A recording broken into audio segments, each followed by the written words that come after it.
और फिक्र में अब महाराष्ट्र की पॉलिटिकल फाइल खोलने का वक्त आ गया है। अक्सर कहा जाता है कि राजनीति में बॉडी लैंग्वेज बहुत महत्वपूर्ण होती है। देश की राजनीति में आज बॉडी मूवमेंट भी है और लैंग्वेज भी है, कुछ दिल्ली में तो कुछ महाराष्ट्र में। हमारी अगली खबर भी दिल्ली और महाराष्ट्र के इसी राजनीतिक कॉकटेल पर है।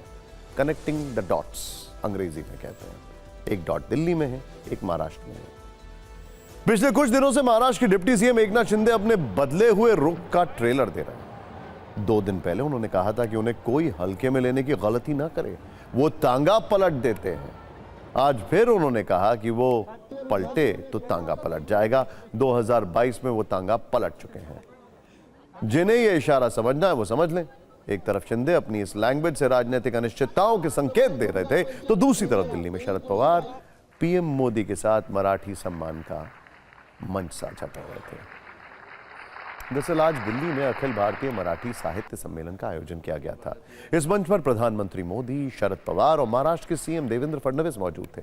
इन तस्वीरों में पीएम मोदी और शरद पवार की मित्रता दिख रही थी।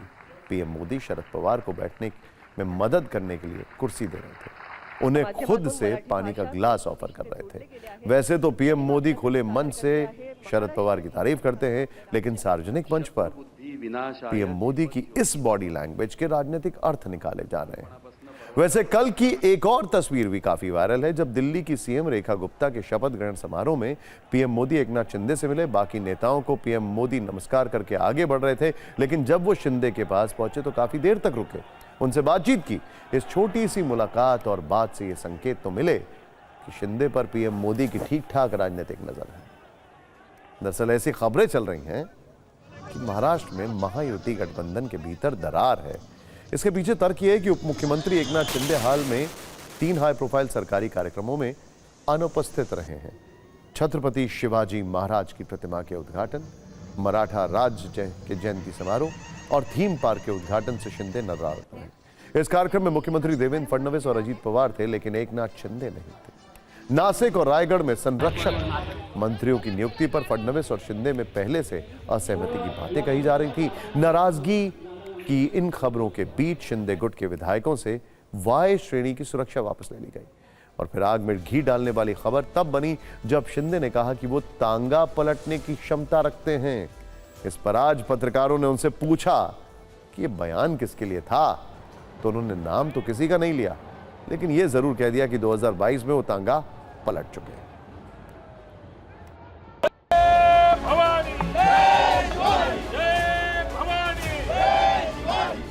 आणि म्हणून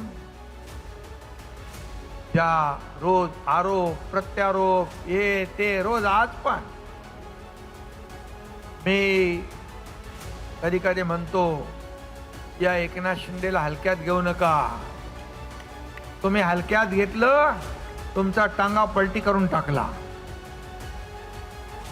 या दाढीने तुमची गाडी काय खड्ड्यात घातली गाडी कधी तेव्हा। को हल्के में न लिया जाए, नहीं तो आप तांगा पलट जाएंगे। इशारा किसके तरफ था? जिन्होंने मुझे हल्के में लिया है, मैं एक कार्यकर्ता हूँ, सामान्य कार्यकर्ता हूँ, लेकिन बाला साहब और दिघे साहब का कार्यकर्ता हूँ, ये समझ के मुझे सबने लेना चाहिए। और इसलिए जब हल्के में लिया तो 2022 में टांगा पलटी कर दिया।